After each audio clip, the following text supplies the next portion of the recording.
Okay, so for domain and range, to start with, there's not really a lot of stuff to add in addition to our nodes and steps, but domain can mean a whole bunch of things. It's basically the input, it's the X values if you're giving points for a function or a relationship. It's the independent variable, so it's what's controlling the problem. It's if you have an equation, it's that variable that's inside the equation. If you have like y equals mx plus b, that x would be inside the equation. Um, so domain is all the stuff that is in control. It's what's running the stuff. It's what you're plugging in. Depending on how you're looking at stuff, you could be looking at points, you could be looking at a graph, you could be looking at an equation. So in general, not always, but in general, domain is the x's, and then range is going to be the output, the y values. It's just relying on whatever you plugged in to get an answer. So it's the dependent variable. It's the answer to a problem, and it's usually the letter that if you have an equation that's by itself. So I don't know that there's a lot to add for myself for these notes and steps. There really isn't a lot of stuff. You're going to be looking at what problems you have. So I'd probably say see examples below.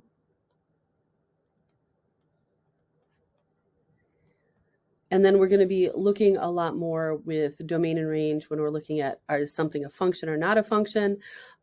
With the function, not a function, we can actually add a little bit of notes with that. So function, if something is a function, nothing in the domain repeats.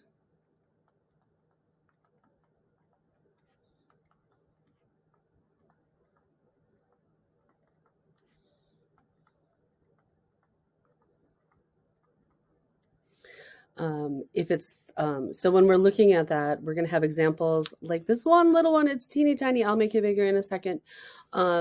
So only focus. So nothing in the domain repeats. So what we really do is focus on not of, on domain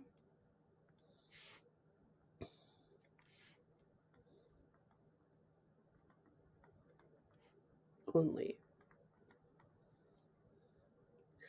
And only is kind of a loose only.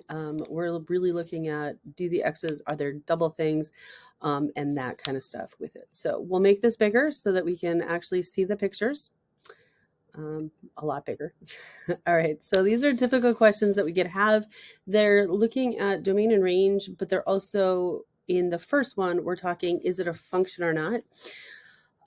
So when I remember with the function, the x's don't repeat. So you can say domain doesn't repeat. You could also say x no repeat.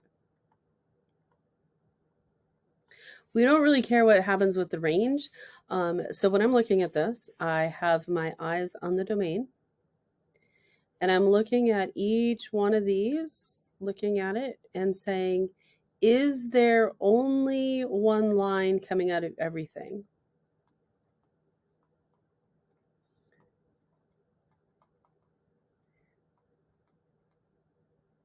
I can't spell. So out with two extra O's. So out at beach.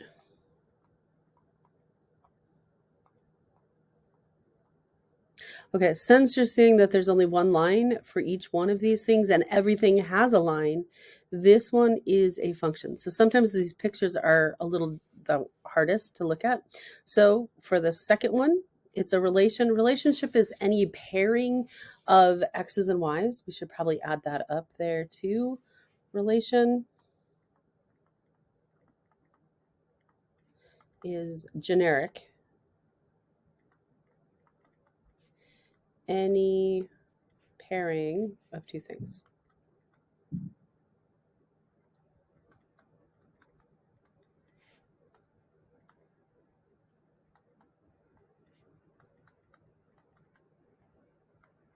Okay, usually we're talking X's and Y's when we're talking math, but in anything we're looking at. All right, so when we're looking at this one, it's the second relation. We're looking at the domain.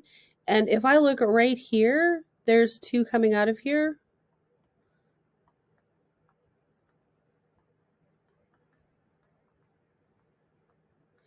All I need is one thing to not follow the rules to make it not a function. So because that -1 has two lines coming out of it, it is automatically not a function, and I have to just check that. Don't have to do anything else. With relation 3, remember when we have points, these are, the first is my x, the second is my y, regardless of if it's numbers, letters, anything like that. So in this case, we are looking at all of the x's. I want to make this just a little bit bigger, just so that, I can read. Okay, so I'm looking at the x's. I have E, U, Z, and D. I'm ignoring the y's because they're all paired, so they have a y. And I'm just looking at the x's. Nothing repeats in the x's. I don't care if it repeats as a y or is reused anywhere, as long as it's not reused as an x for more than one thing. So this is a function. Looking here, I have a -1, 1, 4, and 3. This is another case where I'm looking at the x's, and they are all unique numbers. -1 is not the same thing as 1, so they are all different. So this is a function. So yet again, I'm looking for, if one thing repeats in the x's, it wouldn't be a function. In this case, all of the y's are y. That doesn't matter. I'm only looking at the domain and for the function, so the x's. All right, so another thing that you could have to do is use our interval notation. So if you don't remember, those are the parentheses and the brackets. Remember the open circles, get parentheses, brackets. The square ones are for the closed circles if we're looking at it. And we're always looking at, so with this, we need the domain and range. So across the bottom, if I find my pen again, yep. All right, the x's are my domain. My range is the y's, so that's going to go here. And I do actually do vertically. We always want to go smallest to lowest to greatest. And so we're going to do, for the domain, I'm going to do it in a slightly different color. So I'm going from here. I didn't change color. I wanted to change color. All right, so going back here, I'm going here, which is -3. So -3, there is an open circle, and my line is going all the way across until I get to, I wrote over top of it, this is 5, which has a closed circle. So my domain is parentheses -3 all the way to 5 with a closed bracket. Going in the y direction, my lowest number, this is my lowest point, that is going to go, I usually do it on the side of the graph, so this is at -2. It has a rounded open circle, so it's there. And then it's going up to the highest point, which in this case is at 3. The 3 has this closed circle, so my range, just to get, so that I can write it like horizontally, is going from my lowest point, which is -2, and to my highest point, which is 3. And that is interval notation with looking at it. So your graphs with your domain and range, there could be a gap. So you're going to look at each single point. Yet again, your domain is going to be across the bottom. I'm going to use bright green this time. Range goes this way.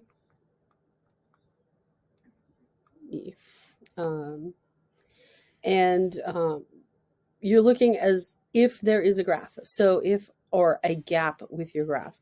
So looking at the x directions, I have a blue line here that starts here and it ends here.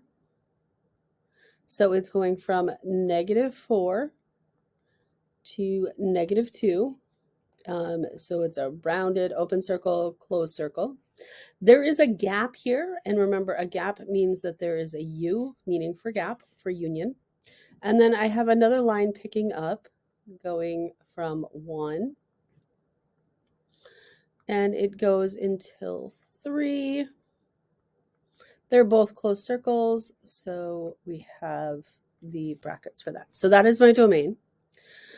The range, we have to think about a little different. If you're working on paper, you can turn your paper. I could rotate this, I suppose, but I'm not going to. When I'm doing the range, I'm going to do it in red because that's going to be brighter to, or maybe, yeah, I'll do it in, yeah. All right, so I look at my graph and I say, okay, going top to bottom, I'm looking for the bottommost point that we have, and that is going to be at -3. So my range goes from -3. And now I'm going to trace along my graph. I don't have any gaps in this line right here. This is a closed circle, so it is included. If I go, I'm done with this line, the one that started the lowest. But then I notice, oh, there's another line, and there's a point right there, and it did go below it, so I'm not losing anything. I just have some overlap. And then I keep going up. I'd be on this line, and the highest thing there is, and there was no break vertically. There's an overlap vertically, but there's no break vertically. So vertically, with my range, I'm going all the way up to 4. I might jump lines, but I can go consistently all the way up. This is an open circle, so rounded, and this is a closed circle. So my range, there isn't a gap. It is going to just go from -3 all the way to 4. There is at least one value or one part of the graph in that whole vertical height that we have. All right, so then I think the last one that we have is they give us the points. They want it in set notation, which means that we're going to say with brackets, so the domain. This is where you're just going to list all of your x values. So that's going to be -8, 5, -7, and -3. And then for your range, we'll do this. That is going to be your y's. So that will be the curly brackets and 0, -8, 5, and -3. Now, for each one of those, if I had a number repeat in one of those things, like just in the range, that say there were 2 5s, I'd only have to write them once. Now, if they're separate, like one was in the range, one was in the domain, I do need to write them both times. But in each one of those sets, if something repeats, you only need to write it once. So that is kind of a little overview on domain and range, a little bit with functions with that. So hopefully that will make sense.